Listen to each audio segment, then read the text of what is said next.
Well, joining me on the phone now is Mark Epstein, Jeffrey Epstein's brother. Mark, good to have you back on Uncensored. Thank you. Good to be here. If I could, we spoke about a year ago. If I could just ask you, first of all, your reaction to the Trump administration effectively saying it's now shutting down any ongoing investigation into the Epstein files, as they put it. What is your reaction to that? Well, I've never really been that much involved with or cared about the Epstein files as far as the charges against him. I had nothing to do with that. I wasn't part of it. As I explained last time, my concern is the fact that he was most likely killed in prison.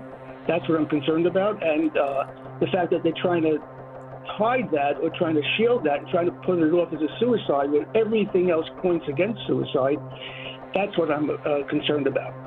There's been a lot of, every time they say something or do something, like release this video, they're just digging themselves deeper into the hole. It seems like the lies are closing in on them. So explain to the viewers exactly why you believe your brother didn't take his own life and somebody else took it.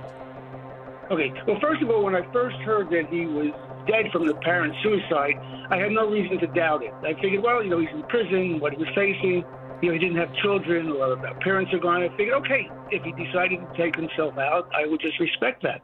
But then, we did the autopsy the next day, and the city pathologist who did the autopsy with Dr. Bottom there, they both came out of the autopsy room, and they said that they couldn't call it a suicide because it looked too much like a homicide. That wasn't my suggestion. That was them, the professionals.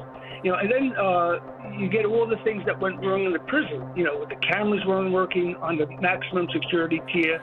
The guards weren't checking. There's just a lot of things that went wrong in the prison. And then, Jeffrey was trying to appeal his bail decision. And he had a hearing coming up, and it would have been an extremely large bail that he was offering. And that hearing was coming up soon. Now, I know Jeffrey, and I thought that if he had a chance of getting bail, he would wait to commit suicide to see if bail was denied, it would make it more plausible that he killed himself. But why would he kill himself literally days before he had a chance of getting bail? That doesn't make any sense. And that's another thing. And then when you hear the statements that come out, like when Bill Barr first said he saw the videotape and he saw that nobody went in or out of the tier.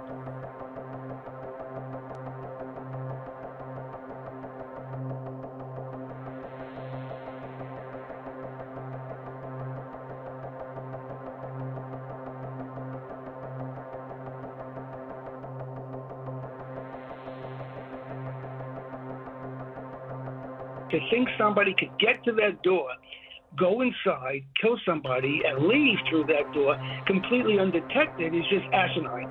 Because there's 6 levels of security before you get to that door. So that, if he was killed, it wasn't by somebody going into the tier and coming out of the tier. It was somebody already on the tier, or he was killed when they locked up the tier at 10 o'clock at night or 10:30 at night the night before. Let me just remind viewers, we had this conversation a year ago, but just for the record, do you believe that your brother was guilty of very serious sex crimes? The only thing I know he was guilty of is that he was with girls that were too young. All the other crimes and accusations, I have no clue of. I wasn't involved. I wasn't there. I hadn't seen Jeffrey for a number of years before his death, and we were always in communication via phone or email, but we lived two separate worlds. So I had no idea what he was doing. So yeah, that's the only thing I could say I know he was guilty of. The other stuff is not my business. I wasn't involved. I don't know what the charges are. So I'm only concerned with the circumstances of his death. And had you been in contact with him when he was in prison? When he was in prison, no. The last contact I had with him was the night before he got arrested. He was in Paris. He called me from Paris that night, just a normal brotherly call, check up on each other. And then the next day he flew home to Teterboro Airport. He was arrested at the airport. His attorneys called me and told me he was arrested. The last conversation I had with Jeff was the night before he was arrested. He was obviously convicted of a paedophile crime many years previously. Did he ever? He was convicted of prostitution or involved in prostitution or something. That was in Florida in like 2006 or something. With an underage girl, though? Yeah, I believe so. Yeah. Yeah, so that's a crime. I mean, that made him a paedophile. Yeah, he spent a year in jail for that. Yeah. So I guess my question is, as his brother, after that, did you have any discussions about that criminal offence that he was found guilty of? I told him to make sure that anything in the future stays with girls that are not underage. What seems very clear is that he ignored that advice and carried on having all these girls, many of whom... Wait, I got to stop you there. I don't know about that because from what I understand, what he was being charged with more recently was stuff that took place back then. I haven't heard of charges since that 2006 or 2008, whenever he got out. I haven't heard of charges that he was with underage girls after that. I haven't heard that. Maybe he was, but I didn't hear charges about that. Like I said, the charges I was aware of took place back then. And part of his defense was going to be that when he made that deal back in 2006, he had a non-prosecution agreement with the government after that. So it seemed like they were trying to prosecute him for things that he was supposed to have been safe from. So I don't, like I said, I don't know if he was with. I don't know if there's charges that he was with underage girls after 2006, that episode. But obviously, you will know the same things that we've all read about your brother, which is that he had this island. He took a lot of underage girls there. A lot of them have made very serious allegations about being raped and sexually assaulted and abused, and the other rich, powerful people, men, were also involved, none of whom have been brought to justice. What do you feel about that? Well, I think if that was the case, that we would have heard about some of these men. Why aren't these quote victims? Why aren't? There's one thing that it's clear here. This is Jeffrey Epstein's brother, Mark Epstein. And the question is, you can hear that the man agreed that, yes, my brother had an issue with pedophiles. He was a pedophile and he loved young girls. We don't disagree on that. But who had this access of the jail that could have killed him? More so, he also asked a very good question. Jeffrey was to ask for a bail and he was ready to give a lot of money for the bail. Why kill himself before getting the bail? If it was after being denied a bail, it could have made sense. And he also asked, there are people who say he had a list. Why don't you release a list? And when you look at the things the way they are, you notice the same crooks, the same people are complaining that there was no list. And you can tell, look at Trump. He said that he didn't meet Epstein. And later we see photos. More so, look at how he has been dismissing this issue of Epstein files and even saying that there was no list. You think this is a mistake? You think this is an accidental? It's not. And you can tell that up to today, the brother agrees that someone killed him. And whoever killed him might have been in that missing part of the video.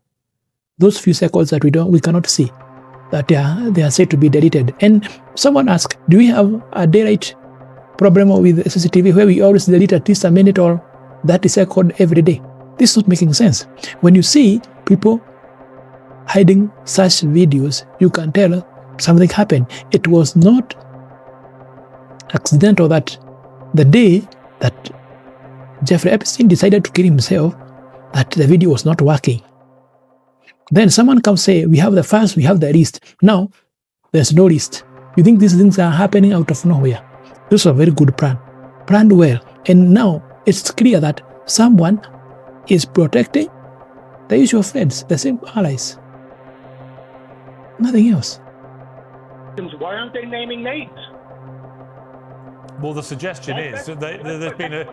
Well, the suggestion is, Mark, that there's been a big cover-up to prevent those names being released. Well, but, people know who these victims are. The attorneys know who these victims are. They could come out and say it.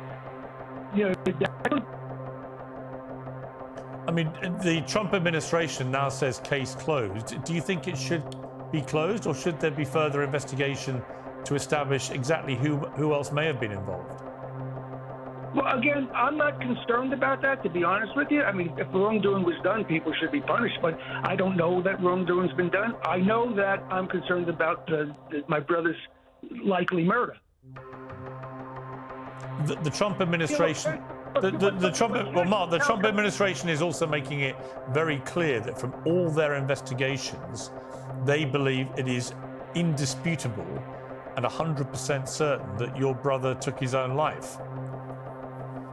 Well, yeah, because who are they protecting? Look, when Bill Barr made the statement about no one, it was a suicide because no one went in or out. When Kash Patel makes a statement saying that it's suicide when you see it. My question to him was, how many suicides has he seen? Okay, where you take Dr. Roman and Dr. Bodden, who did the actual autopsy, and they came out of the autopsy, and they said this looks more like a homicide than a suicide. Then how does the Trump administration say overrule that? Dr. Bodden has done about 500 autopsies on prison suicides over the brother here is raising very important question. That before then, he was informed by the security officers that they are ruling out that this was not a real suicide case. It was mostly someone interfered and killed him. And it was more of a homicide, not a suicide case. But now Trump comes and tells us, no, it was suicide and nothing about this. There's no files and nothing about this issue. That's 50 years. He's been, there's very few people with that kind of experience. And he's saying that to him, this was not a suicide, it's a homicide. So, yeah, anyone in the Trump administration could say, I don't think so.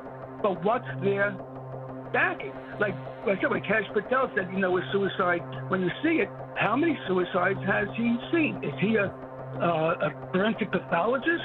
Is he a doctor? It's a laughable matter that he can come out social. Where months ago he was saying that it wasn't a suicide. What is your message, Mark, to President Trump? Let me finish. You got Bundy, you got Patel, you got Barr. All of these people work for Trump, okay? So if they're covering up for somebody, who do you think they might be covering up for? So you think they're covering up for President Trump? Everybody is looking at little pieces of this and coming up with kind of theories, but people really take the time, because there's a lot of facts, there's a lot of information. People who take the time and really investigate this thoroughly all come to the pretty much conclusion that maybe Trump was behind this. Wow. Maybe Jeff was killed to quiet him. You think President Trump has something to do with Epstein, with your brother being killed? I wouldn't write that off. Because if you look at all of the evidence we have and all of the facts, not opinions, and all of the facts, that wouldn't be something I would dismiss. I mean, that's an extraordinary thing to say, but there is zero evidence that Donald Trump had anything to do with your brother's death. Well, somebody did. And who, again, if you look at it's sort of maybe circumstantial, but if you look at all the people trying to make it look like a suicide, look, they just released a video of the door, up to the tier, and they're trying to make people think that was the door to the cell, showing that nobody went in or out of the cell. The video that was recently released was a door to the tier, the one that Bill Barr referred to. Now, here's an interesting fact. I asked years ago for the videotape from that very camera from 10 o'clock at night, the night before, until noon the morning that he was found. Because that would show who the last people on the tier were when they left and locked up the tier. And it would also show the condition and the circumstances when they took his body off of the tier to the infirmary. I also want to see the video from the infirmary. I haven't been able to get anything. I was initially told that I couldn't get it because it was an active investigation, so I couldn't get access to it.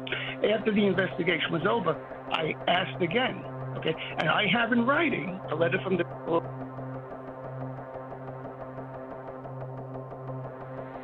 door to the tier, the footage that Bill Barr referred to. They told me the cameras that were working don't show that area. And then a few days ago, they released the footage of that very area and the very camera I was referring to. So first I couldn't get it because it was an investigation, and then they were telling me it doesn't exist. And now it shows up. They release it. So it's just too much. You know, if this was purely a suicide, if this was really a suicide, this would be easy to say that this was a suicide. They wouldn't have to go through all this machinations, all this cover-up, and all this, frankly, bullshit. So what is your message, finally, Mark, what is your message to President Trump? I don't have a message to him. Do you want him to reopen the investigation into how your brother died? My message would be, let me give you a list of questions that we can get people to answer under oath, and then we can maybe come to some conclusion. Okay. Mark Epstein, thank you very much indeed for joining me. You're welcome. Bye. Piers Morgan Uncensored is proudly independent. The only boss around here is me. If you enjoy our show, we ask for only one simple thing. Hit subscribe on YouTube and follow Piers Morgan Uncensored on Spotify and Apple Podcasts. And in return, we will continue our mission to inform, irritate and entertain. And we'll do it all for free. Independent, uncensored media has never been more critical. One thing that is clear here is that the brother is questioning that if now we didn't have the suicide case, it was a suicide case, and no one was involved in killing Jeffrey Epstein. Why was it that the videos he was requesting are now being released? Why were they being hidden before? What was that? You see, if someone kills himself and the investigation is over, and the family asks for the video in the jail he was in, you say it doesn't exist, then we see the video online, it makes a lot of questions. And what happened is, anytime you see people censoring some kind of information, just know that that is the truth. You don't censor lies, you bucket lies, but you censor the truth. It's not accidental. And I feel the brother here is throwing Trump, Kash Patel, Pambodi and others under the bus. I don't know whether you agree with me that it's clear someone is hiding information and Jeffrey Epstein did commit suicide. Someone did kill him. Do you agree with me or do you disagree? Let me know in the comment section. I'm your host James. Let's meet in the next video.